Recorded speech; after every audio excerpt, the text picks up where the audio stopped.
Hi, I'm Aubrey Pierce. Welcome to the Voyage. Thursday night was the opening ceremony for the 2018 Winter Olympics in South Korea.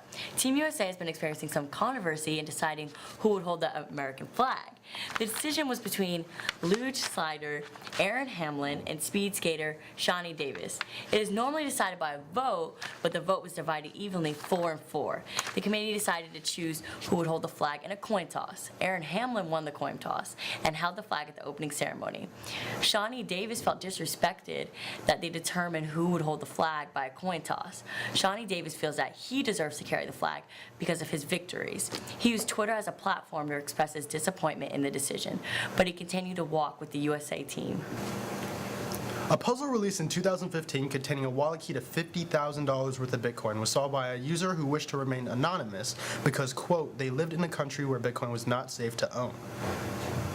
A Bitcoin wallet key is a unique identifier on the blockchain network used to store Bitcoins. The solving of this puzzle was assumed to take as long as it did because one could not simply use a computer to solve the puzzle, but use their brain.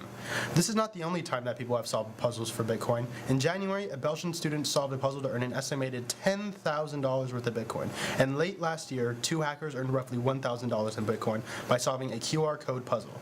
Enthusiasts of Bitcoin hope that this will help bring back excitement around Bitcoin and raise the price of Bitcoin, which has been declining steadily since early this year. SpaceX launches Falcon Heavy on February 7, 2018 around 3:45. Scientists weren't sure if that launch would be a success. Throughout the testing of the launch, they were still hesitant about the success of the rocket. On board this rocket is Elon Musk's personal Tesla Roadster. Playing the Roadster is David Bowie's Space Oddity. On repeat, Falcon Heavy is further into the solar system than any other spaceship has gone before. The Heavy Falcon overall is a success. But there has been a few issues in the making. For example, the middle core missed the drone ship where it was supposed to land. Another complication is that it's going in a new direction. Originally it was supposed to enter an orbit around Mars, but scientists overshot. Its orbit will now enter an asteroid belt between Mars and Jupiter. The Falcon Heavy is a success because it's telling scientists more about our solar system than anything else before. Viewer, Christina Jefferson wrote the following opinion piece about the recent Super Bowl halftime show. The last time Justin Timberlake performed during the Super Bowl, he revealed one of Janet Jackson's breasts and left her to pick up the pieces in the downfall. 14 years later, and Timberlake is back to make us all forget about it. Despite being sans Janet Jackson this performance, his show still had all of the glitz and glam it did in 2004. Justin Timberlake showed off all of his classic moves and a medley of all his hits, including his new one, Filthy. I loved it. I've been a fan of Justin for a while, and I love his discography. His arrangement of the songs kept the crowd alive, even on the slower songs like Cry Me a River and Not a Bad Thing, and the live band was great. One of the highlights was the Prince tribute. Even though his death happened about 2 years ago, it is still fresh for many fans. My mom cried. However, the best part of the whole performance was Justin Timberlake going into the Super Bowl audience and interacting with fans. Out of all the halftime shows I've ever watched in my life, that is the first time I've ever seen a performer go into the audience. A civil complaint filed under the name Jane Doe states that the woman is suing the state of New Hampshire in an effort to remain anonymous after signing her real name on the winning ticket of the $560 million prize. New Hampshire has state laws that require lottery winners and the amount they won to be a public record. However, the lawyer of the woman filing the complaint says that the winner wishes to remain anonymous, so she will not be targeted as the winner of the country's 8th largest jackpot, and instead be able to remain a somewhat normal lifestyle. New Hampshire allows winners to claim their prize through a trust instead of revealing their identity, but since the anonymous woman has already signed her name on the ticket, and changes to the signature would nullify the ticket completely.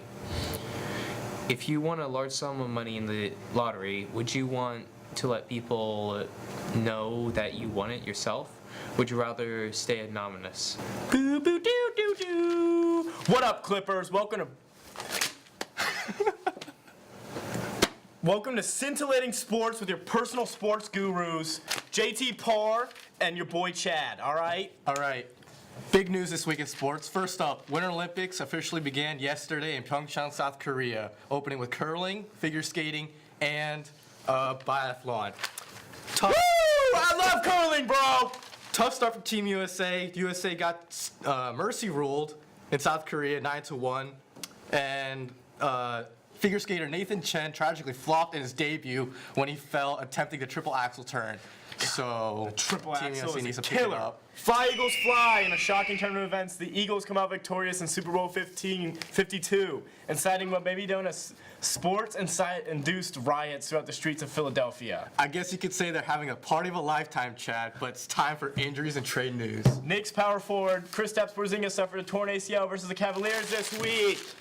He's done, out for season. But the Cavs, big moves. They got George Hill, Rodney Hill, Jordan Clarkson, Larry Nance Jr. in exchange for Isaiah Thomas, Jay Crowder, Channing Frye, Dwayne Wade, Amon Shumpert, Derrick Rose, and their 2018 first-round draft pick. Finally, it's time for Clipper sports news. Last Friday, in a stunning development, the boys basketball team beat Tab and was being called the game of a lifetime. Ooh, amazing. Also, Clippers, don't forget to catch the UVA Tech basketball game tomorrow, which could lead to UVA holding a #1 ranking.